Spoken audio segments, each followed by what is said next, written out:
Olá, galera, beleza? Aqui é o professor Anderson de Matemática do Colégio Couto Magalhães. Na verdade, nós temos um simulado que foi dado para vocês alguns dias atrás, um simulado que a nossa editora FTD, ela sempre faz com os nossos alunos do Couto. Então, eu vou comentar algumas questões com vocês desse simulado que foi realizado alguns dias atrás com vocês. O seguinte, deixa eu mostrar aqui para vocês que vai ficar mais fácil. Ah, olha só, nós temos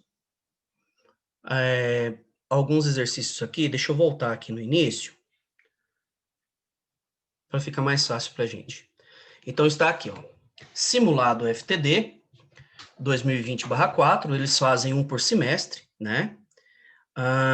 Nós temos algumas questões aqui de matemática, são 45 questões de matemática.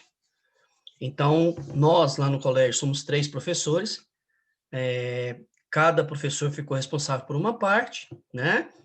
Então, e a gente escolheu, pessoal, os exercícios que os alunos mais erraram, né? O que houve? O que que aconteceu? Ele errou o quê? Na matemática, a gente tem que tomar cuidado, principalmente em questões do Enem, que vem muita coisa escrita que às vezes não tem tanta importância, né? Conta uma história, a gente fala isso em exercício aplicado. Eles contam uma historinha primeiramente e tal, mas no final ele está pedindo uma coisa básica, uma coisa simples. Nesse caso aqui, está falando assim, ó. Aqui conta a escola do trabalhador é uma plataforma de qualificação, tal, tal. Aí fala assim, o gráfico a seguir apresenta o número de pessoas qualificadas mensalmente pelo projeto no primeiro semestre de 2018. Então, aqui, ó, primeiro semestre, janeiro, fevereiro, março, abril, maio, junho. Esse aqui do ano de 2018. Aqui está a quantidade de alunos qualificados em cada mês. E aqui, o que é o principal, está pedindo aqui no final, ó. Segundo os dados, a média aproximada de alunos qualificados no período considerado foi. Que período considerado? Nesse primeiro período aqui, nesse primeiro semestre. Ele está querendo saber média, média, uma parte da estatística. A gente estuda em estatística, tabela, gráfico, né? Medidas de tendência central, média, mediana, moda, que é a parte que entra isso aqui. Então, na verdade, para a gente calcular média, a gente nem precisa estudar matemática. Média, a gente sabe que é somar e dividir. Então, é o que você vai fazer aqui, ó. O que, que você vai fazer? Você simplesmente vai pegar essa quantidade de pessoas de cada mês, 22.186, somar todas essas quantidades de pessoas aqui e dividir por 6. Quando você dividir isso aí por 6, você vai encontrar um valor. Só que esse valor, como está escrito aqui, ó, é valor aproximado. Então, com certeza, você vai encontrar um valor diferente do que está aqui, tá? Mas como ele quer aproximado, o que vai mais aproximar da resposta aqui é a letra D. Então, aqui nesse primeiro aqui, ó, o que que você vai fazer? Você vai somar tudo isso aqui, ó. Esses valores são 6 valores e dividir por 6. Ó, soma os 6 e divide por 6. É a média, é o que ele está pedindo. Aí você vai encontrar esse valor aqui aproximado. Correto? Então, o primeiro é esse aí. O segundo, bem básico também. Esse daqui, como é trabalhado com número quebrado, seria importante, como a gente está fazendo aqui, eu posso fazer numa calculadora, né? Porque aqui a gente está apenas comentando uma coisa que já foi feita. Mas lá na hora, você vai ter que saber fazer essas continhas com vírgula. Porque olha o que está pedindo aqui. Um campo de futebol tem as medidas apresentadas na figura a seguir. Essa aqui é as medidas do campo. Ok, tem algumas aqui que não interessa para a gente, mas tem muitas aqui que é importante. Aqui fala, sabendo que nos 3 locais mais escuros da figura, a grama será trocada, ou seja, onde está mais escuro aqui, ó, é exatamente onde eu vou ter que trocar a grama. Tá ruim, eu vou ter que mudar. Aí quer saber assim, quantos metros aproximadamente, aqui ó, calcule aproximadamente qual a área total da grama que será necessária. Então aqui ó, essa parte preta da primeira área aqui, do primeiro gol, a parte do segundo gol. Isso aqui é do mesmo tamanho, tá? E esse centro aqui, que é o círculo do meio campo, também vai ser trocado. Nós sabemos que para calcular a área de círculo, ele até deu a fórmula para vocês aqui, ó. A área da circunferência é calculada fazendo πr ao quadrado. Na verdade, aqui o R é 9,15 metros, certo? Aqui é importante você pensar o seguinte. Essa marca onde está o gol aqui, ó, isso aqui não vai trocar grama. Nem aqui e nem aqui. Tá? Ou seja, para mim calcular isso aqui, o que que eu devo fazer? Você pode calcular essa área todinha aqui, ó. Faz de conta que tudo aqui vai ser trocado. Então, você ia fazer, vou até fazer aqui no cantinho o que que você poderia fazer nesse caso. Você ia pegar 16, ó, 16,5. Você vai multiplicar esse valor por 40,32. 40,32. Essa multiplicação aqui, ó, quando você faz ela, te dá a área total, certo? Só que você tem que tirar essa parte aqui que não vai ser trocada a grama. Então, vai ser menos essa área pequena. Olha aqui, gente. Tá vendo aqui que é 11 e aqui é 16,5? Então, essa parte aqui é 5,5, essa parte aqui de baixo, ó. Então, você vai pegar 5,5, que é a parte que não vai ser trocada, a pequena área, vezes 7,32, ó. 7,32. Sabe o que acontece quando você fizer essa continha aqui? Você vai estar calculando essa área escura aqui, ó. Mas você concorda que essa área escura tem ela desse lado e do outro lado? Então, no final, você multiplica por 2. Aí você vai calcular a área das duas, da grande área aqui, ó. Essa do lado esquerdo e essa do lado direito. Aí tem a área do círculo. Essa área do círculo, você vai fazer πr ao quadrado, tá? Como o π ele não deu valor, então vai continuar sendo π vezes 9,15, aí você faz 9,15 ao quadrado. Aí sabe qual que vai ser o resultado? Vai ser o resultado de 9,15 ao quadrado π, o resultado será esse aqui, ó, somado com esse aqui tudo, quando você fizer, ó. Faz a conta de cima, faz essa aqui, somou. Quando você somar, com certeza vai dar um valor quebrado aqui em cima e vai dar um valor quebrado aqui. Mas o que mais se aproxima vai ser esse daqui, ó. Essa letra D. Pode fazer a continha que você vai achar essa letra D aí como resposta. Tá certo? Então, aqui a gente não vai fazer conta, a gente está apenas comentando e explicando o que que você deve fazer para chegar na resposta. Tá certo? O próximo, esse daqui. Esse daqui é um pouco de geometria, um pouco de trigonometria. Aqui é o seguinte, resumindo o que o exercício está pedindo, ele falou que aqui era uma passarela, aconteceu alguma coisa com essa passarela, e essa viga aqui, ó, essa coluna, ela cedeu. Quando ela cedeu, então ficou dessa forma aqui, ó, ela caiu esse tanto aqui, ó. Tá vendo? Ela estava normal, ela cedeu um pouquinho, ele quer saber essa altura H que ele cedeu. Aí no texto fala que foi formado um ângulo aqui de 4 graus, ó. Aqui, ó. E ele falou lá no texto também que o comprimento essa posição original aqui, ó, era de 28 metros. Essa passarela aqui, ela tem 28 metros. Se ela cedeu, gente, ela continuou sendo 28 aqui, ó. Então, aqui, ó, aqui é 28, olha aí, 28 metros. Tá vendo? Aqui é o H que ele quer. Você pode imaginar isso aqui como um triângulo retângulo. Ó, cateto oposto, hipotenusa, você pode fazer pelo seno. Seno lá na trigonometria, quando você estuda no nono ano, a gente fala seno é o cateto oposto pela hipotenusa. Então, quando você fizer o seno de 4 graus, aí, você vai pegar o cateto oposto, que é H, sobre a hipotenusa, que é 28. Você vai trocar o seno de 4 por esse valor que vem no enunciado, ó, 0,07. Você põe 0,07 aqui, multiplica cruzado e vai achar o valor de 1,96.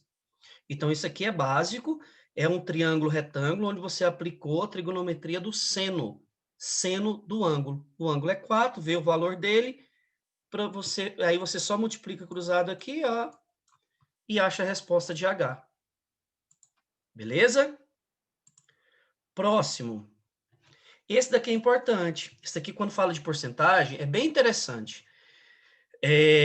Tem uma maneira de fazer porcentagem dessa forma, quando tem aumento ou decréscimo, ou depreciação, que a gente fala, a gente pode fazer até por regra de 3. O que nos interessa, na verdade, nesse exercício é aqui embaixo. Aqui é só falando sobre o seguro DPVAT, que é o seguro que a gente paga anualmente, é um seguro que tem, né, uma moto, um carro. Se você paga documento todo ano, vem um seguro DPVAT, que te dá condições de você arrecadar esse dinheiro de volta.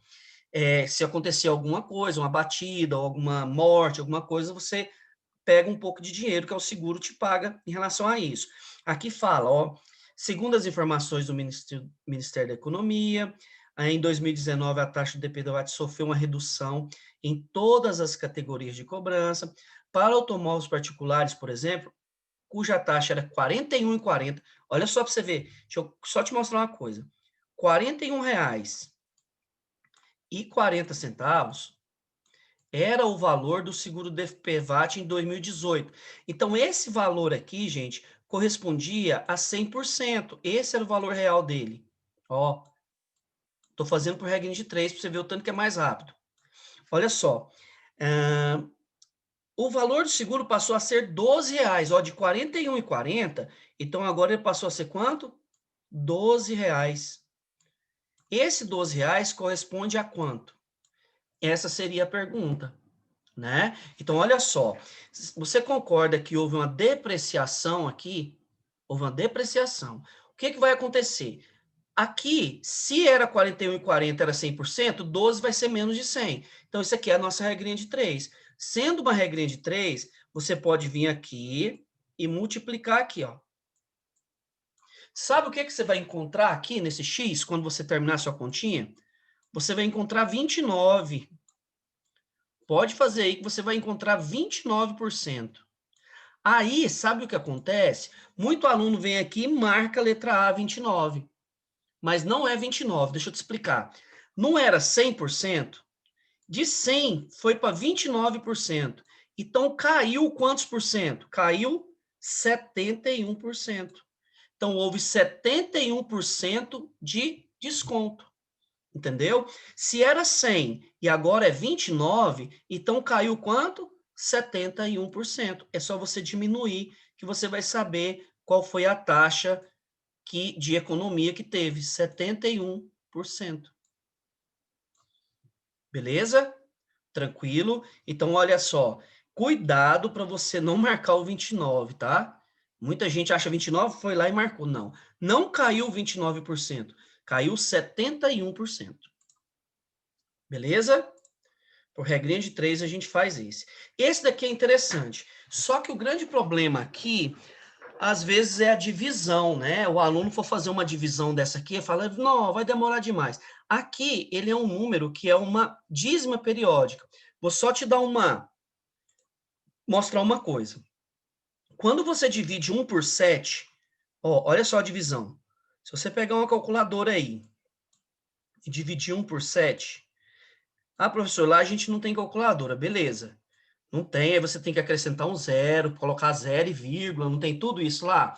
Quando você divide 1 por 7, você encontra esse número aqui, ó. Vou mostrar para você. Você vai encontrar 0,1428, 14, 28, 5, 7. 5, 7. Aí, começa de novo. 14, 28. A sua calculadora ela vai fazendo isso aqui, ó. 5, 7. Depois, de novo. 14, 28, 5, 7. Então, isso é uma dízima. Olha só o que está acontecendo aqui, ó. Está tendo essa repetição, ó. 14, 28, 5, 7. Aí depois começa de novo. 14, 28, 5, 7. E aí vai de novo. 14, 28, 5, 7. E assim por diante. Ele quer saber qual é o número que ocupa a centésima posição. Você tem duas maneiras aqui. Você pode fazer sofrendo e sem sofrer. Como que é assim, professor? Ó, você pode escrever um 14, 28, 5, 7, 14, 28, 5, 7, e depois você conta 100 números depois da vírgula, você vê qual número que vai cair. É uma opção. Você escreve sempre sequências, ó. Vamos chamar isso aqui de bloco. Ó, um bloquinho, 14, 28, 5, 7. Segundo bloquinho, 14, 28, 5, 7. E eu quero saber quantos bloquinhos desse que vai dar até chegar no centésimo. Essa é a minha pergunta. Então, eu posso fazer o seguinte, para ficar mais fácil. É só eu pegar aqui, ó, não são 6 números. Se eu pegar 100, ele quer o centésimo, e eu dividir 100 por 6, olha só o que vai acontecer. 16. Vai dar 16 bloquinhos, tá? 6 vezes 6, 36. Vão 3. 6 vezes 1, 6, 96. Então, vai sobrar 4. Ah, então agora, olha só que bacana. Sabe quantos bloquinhos de 14, 28, 5, 7 vai dar? Vai dar 16 bloquinhos desse e mais 4 números. Então, quando estiver chegando lá no último, no 16º, 14, 28, 5, 7. Ó, aqui é o 16º bloquinho. Aí eu vou ter que andar só mais 4 números, ó. Porque dá 16 bloquinhos desse e mais 4 números. Se eu andar mais 4 números, vai ser 1, 4, 2, 8. Então, esse aqui, ó, vai ser o centésimo número. O centésimo número depois da vírgula é o 8. Se você tiver insegurança de fazer assim, aí você escreve todos também, não tem problema. Vai demorar? Vai, mas escreve. Aí você vai ver que quando você começar a contar 1, 2, 3, 4, 5, 6, 7 horas, chegar no centésimo, vai ser esse número aqui. Então, dá 16 bloquinhos com 6 números mais 4. É o que sobra. 16 vezes 6, ainda tem mais 4 para dar o centésimo. Porque se fosse 96, ia dar certinho. Mas não é 96, é 100. Então, dá 16 bloquinhos de 6 mais 4 números. Beleza? Esse daqui é de trigonometria. Também é uma coisa que você precisa de saber quando a gente trabalha com circunferência. Lá na trigonometria, a gente tem alguns valores de seno e cosseno que é importante a gente saber. Nós temos a reta do cosseno, nós temos a do seno. Então, quando o professor vai ensinar isso aqui, ele já coloca assim, ó, os valores definidos. Ele coloca 1 e 0 aqui, ó. Ele põe aqui 1 e 0 do lado direito. Isso aqui é para cosseno, tá? Então, desse lado aqui vai ser menos 1 e 0, ó. Cosseno e seno. O primeiro é cosseno, o segundo é seno. Aqui em cima já é o eixo dos senos. Então, aqui já muda. Aqui é 0 e 1, ó. 0 e 1. E aqui embaixo é o 0 e menos 1. Esses são valores definidos no ciclo trigonométrico. O primeiro sempre é cosseno, o segundo é seno. Por que eu estou falando isso? Porque aqui fala, ó, após certo período de estudo com muitos dados coletados, modelou-se que o número P de pessoas à espera é dado... Aqui fala do estudo de otimização no terminal de ônibus, a quantidade de pessoas que esperam o ônibus tal hora. Aqui fala assim, ó, sendo assim, no primeiro horário de pico, às 7 horas, olha o que ele falou, às 7 horas, o T aqui, ó, significa o horário do dia, ó. Então, esse 7 vai ter que ser colocado aqui no lugar do T. Quando você coloca esse 7 aqui no lugar do T, porque o 7 significa tempo, e o tempo é dado em horas, então você vai ter 7 mais 3, ó, vezes seno, se você colocar o 7 aqui, vai ficar 7π sobre 14. E 7π sobre 14, simplificado, é a mesma coisa de π sobre 2. Certo? Se você colocar o 7 aqui, fica 7π sobre 14, você vai simplificar, vai ficar π sobre 2. Aí o seno de π sobre 2, isso aqui é a mesma coisa de seno de 90, porque esse π ele é radiano e ele vale 180 graus. E o seno de 90 está aqui, ó, olha aqui o valor do seno de 90 na circunferência. 0, 90, 180, 270, 360. 90 é aqui, ó, o seno dele. Ó. 1. Então, você vai fazer simplesmente 7 mais 3 vezes 1, que é o seno de 90. Isso aqui é 90 graus. É porque na trigonometria, o π, ele é radiano, e ele significa 180 graus. O π, que é 3,14, é quando eu estou medindo o comprimento de circunferência. Agora, ele, na trigonometria, ele vale 180. 7 mais 3 vai dar 10. Então, aqui, ó. No horário de pico, às 7 da manhã, são 10 pessoas. Tá certo? Esse daqui também é fácil, é simples, né? Bem simples. Só que a gente tem que tomar cuidado com a medida de unidade. Olha só, uma sala quadrada, como a da figura a seguir, será coberta por pisos de cerâmica quadrado. Então, vai ser colocados aqui, ó, gente, vai ser colocado pisos aqui dentro, tá vendo? Ó, e os pisos aí tem 20 centímetros de lado. Então, uma coisa que eu tenho que tomar cuidado. Primeiro, se ela é quadrada 3 por 3, então a área dessa sala aqui, ó, é 9 metros. Concorda? Essa área aqui, ó, é 3 vezes 3, é 9 metros quadrados. Olha só. Quantos pisos vai caber dentro dessa sala? Aí eu tenho que pegar esses 20 centímetros e transformar ele em metro também. 20 centímetros, gente, é como se fosse 0,2 metros. Por que eu tive que fazer isso? Porque senão vai ficar uma unidade de medida diferente. Aí, quando eu for calcular a área do piso, porque eu preciso calcular a área de cada piso desse, para me saber quantos que vai caber aqui dentro.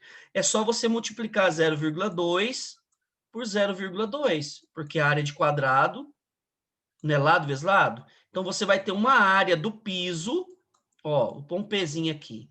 A área do piso vai ser 0,04 metros quadrados. Para você descobrir quantos pisos cabe aqui dentro, é só você pegar a área total, que é 9, e dividir pela área do piso, que você vai saber. Quando você faz essa divisão aqui, ó, você vai encontrar 225. Pode fazer essa divisão aí. Sabe o que significa esse 225? Significa que nessa área 3 por 3 vai caber 225 pisos desse tamanho. 225. Só que aqui fala assim, olha, um pacote contém 5 pisos. Calcule quantos pacotes precisarão ser comprados. Bem, olha que nem precisava fazer continha, mas eu vou mostrar para você. Se um pacote tem 5 pisos, ó, quantos pacotes serão necessários? Quantos pacotes para me colocar 225? Aí. Regrinha de 3 também. Você vai achar aqui X 45. Você precisar comprar 45 pacotes de piso, que aí com 45 pacotes de piso você vai ter 225 pisos, e 225 pisos vai ser o total que você coloca aqui dentro. O que você tem que tomar cuidado aqui é na divisão, que tem que ser a mesma base. Como aqui está metros, aqui também tem que estar metros, por isso que eu transformei centímetro para metro. Tá certo? Professor, como que você faz essa transformação? Assim, ó, gente. 100 centímetros não é um metro? E 20 centímetros são quantos metros? Regra de 3. Multiplica lá que você vai achar 0,2. Beleza? Esse daqui também é igual aquele primeiro que a gente fez, em parte, faz parte da estatística, tá? Aqui só que ele está pedindo duas coisas, ele está pedindo a média e a mediana. Vamos lembrar o que é média? Média é normal, gente. É só somar tudo isso aqui e dividir pela quantidade, 2, 4, 6, 8. Então, você vai pegar 160 mais 160, somar tudo e dividir por 8, porque são 8, você vai encontrar 200. A média é 200, tá? A média é 200. Aí você fala, professor, não resolveu o meu problema, porque 200 tem 4 alternativas aqui. Só a letra D que eu vou excluir. Verdade. Aí você fica com dúvida na A, na B, na C ou na E. Aí fala de mediana. Mediana, gente, é o termo que está no meio de um conjunto de dados depois de ser colocado em ordem. Ah, então a mediana é diferente. Você tem que tomar cuidado. A média é 200. Beleza, fechou. A mediana, ela é feita assim, ó. A mediana. Você vai pegar todos esses números que está aqui e vai colocar ele em ordem. A ordem seria tanto crescente como decrescente. Se você começasse com 100, depois do 100 vem qual? Vem 360, ó. Vem 160, 160 de novo, 160 de novo. Só para a gente comentar aqui, tá? Estou colocando ele bem rapidinho aqui, porque eu estou com medo do tempo não dar. Depois de 160 vem 230, 230, não é isso? Aí vem 230, depois vem 230 de novo. O que o aluno tem que tomar cuidado é que a mediana ele tem que colocar em ordem. 230, 230, beleza. Depois do 230 tem o 260 e tem o 300. Tem o 260, ó. E tem, por último, o 300. Beleza. Desses 8 números que estão aqui, você tem que olhar o que está no meio, exatamente no meio. Aí você fala, professor, no meio mesmo, não tem, porque se eu pegar um número do termo do meio, vai ficar 3 de um lado e 4 do outro, não é no meio. Isso aqui, pessoal, é porque é uma quantidade par. Toda vez que for uma quantidade de números pares, você tem que pegar os dois que estão no meio e fazer uma média. Aí é a mediana. Professor, não entendi. Então, peraí. Não são 8 números? Colocou em ordem, não foi? Você pega os dois do meio, porque não vai ter um só no meio, vai ter dois. Se fosse uma quantidade ímpar, ia sobrar um. Mas como a quantidade é par, não sobra um, tem que ser dois. Aí você vai fazer a média desses dois. Aí você vai achar a mediana. Você vai pegar o 160, você vai somar com o 230, somou e vai dividir por 2. Certo? Aí você vai encontrar esse valor aí, que vai ser 195. Aqui, ó, letra C.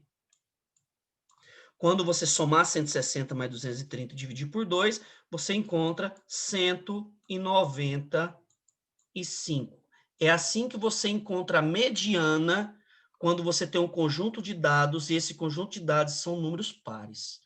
Beleza? Você coloca em ordem. Não esqueça de colocar em ordem. Para calcular a média, não precisa. A mediana tem que pôr em ordem. E pegar os dois do meio e fazer a média. Certo? E por último, esse daqui, que também é fácil. Se você sabe analisar gráfico, você vai ver que ele é bem simples mesmo. Olha só, uma coisa que você tem que saber é o seguinte. O que que significa a palavra lucro? Gente, vamos ter uma ideia. Pensa assim comigo.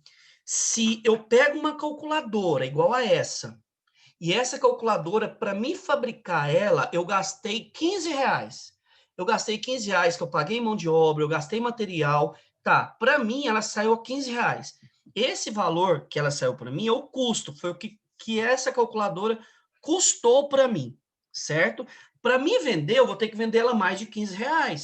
Então, quando a gente fala de preço de venda, olha, se ela custou 15 e eu vou vender ela a 25, então, esse 25 nós chamamos de receita. Receita significa o preço de venda, tá? O Czinho que está aqui nesse gráfico, que é esse mais clarinho aqui, é o custo, foi o que custou para mim. A receita, que é esse mais escuro aqui, foi o valor que eu vendi. Então, para mim saber o que é lucro, lucro é sempre a receita menos o custo. Isso é lucro. É o preço que eu vou vender de R$ 25. Mas se ela custou para mim 15, então eu vou ter um lucro de 10. É o preço de venda menos o preço de custo. Isso é lucro. Então, aqui nesse caso, ele fala assim: uma empresa inovadora iniciou suas atividades no último ano. Aí conta uma historinha. Aqui embaixo fala assim: ó. Com base nas informações contidas no gráfico, ao longo dos anos, os anos vai de 2000 a 2010, que foi quando foi feita essa pesquisa, tá? Aqui em milhares de reais, ó, e aqui a receita e o custo do ano, de 2000 até 2010. Então, eu tenho que analisar tanto a receita, que é o mais escuro, e eu tenho que analisar esse mais clarinho aqui, que foi o custo, que custou para mim. Vamos só pegar um ano aqui aleatório. 2010, eu tive um custo de, se eu for olhar direitinho lá, dá 80 milhões de reais. Mas eu tive uma receita de 120 milhões. Então, aqui no ano 2010, eu tive lucro. Dá para você perceber. Olha aqui, ó, é só pegar 120 menos 80, eu vou saber o lucro que eu tive em 2010. Ele quer saber qual foi o ano que teve o maior lucro. O maior lucro. Qual foi o ano que ele ganhou mais, que ele lucrou mais? Aqui, gente, vamos aqui no ano 2000. Se eu for analisar o ano 2000, ele foi prejuízo, porque o custo dele foi muito maior do que ele vendeu. Ele gastou muito mais para produzir do que vender. Então, em 2000, foi prejuízo, ele não teve lucro. Em 2002, ele já teve um lucro. Olha aqui, ó. Ele conseguiu, o custo dele foi de 40 e o valor da receita, o preço que ele vendeu foi 60. Aqui em 2004, foi 50, tá vendo? 40, 50, 60. Então, aqui foi de 50 milhões o custo e aqui foi de 100 milhões a receita. Aqui em 2006, 60 milhões o custo e 120 milhões a receita. 70 milhões em 2008 e mais de 120 um pouquinho aqui, ó, 125 pela lógica que está aqui, está bem no meio entre 120 e 130, e esse último aqui foi o que a gente tinha feito, ele teve um custo de 80 e teve uma receita de 120. Se a gente for analisar qual que é aqui, é só você ir subtraindo o pontinho preto com o pontinho mais claro. O que der maior é o maior lucro. Então, em 2006, se você pegar aqui, ó, o quanto que ele vendeu aqui e o quanto que custou para ele a mercadoria aqui, nesse período aqui, ó, no ano de 2006, foi um ano que ele teve maior lucro. É só pegar 120, tá vendo? Menos 60. Deu lucro de 60 milhões para ele. E no ano de 2006. No outro aqui, vai ser 70 e 125. Não dá isso. Dá menos um pouquinho. Esse aqui é o maior, o ano de 2006. Tá certo? Então, o lucro é só você pegar a receita e diminuir do custo que você vai saber o que vem a ser lucro. Tá bom? Pessoal, Então, é o seguinte, espero ter colaborado com vocês, tá? Agradeço muito mesmo a oportunidade de estar aqui com vocês e qualquer dúvida, a gente vai se encontrar mais para frente, a gente vai ter mais momentos assim, tá? Mas hoje foi apenas um momento para a gente comentar sobre um simulado que vocês fizeram da FTD, tá bom? Então, é um simulado que é muito parecido com o Enem, sim. Nós já trabalhamos com esse simulado há algum tempo, né? Então, os alunos eles já têm uma preparação muito boa com esses simulados. Vocês perceberam que são exercícios fáceis, né? Exercícios que, se a gente ler um pouquinho, a gente vai saber exatamente o que o exercício está pedindo. Então, eu agradeço mesmo, obrigado pela presença de vocês que estão vendo esse vídeo agora, e até mais. Valeu, galera!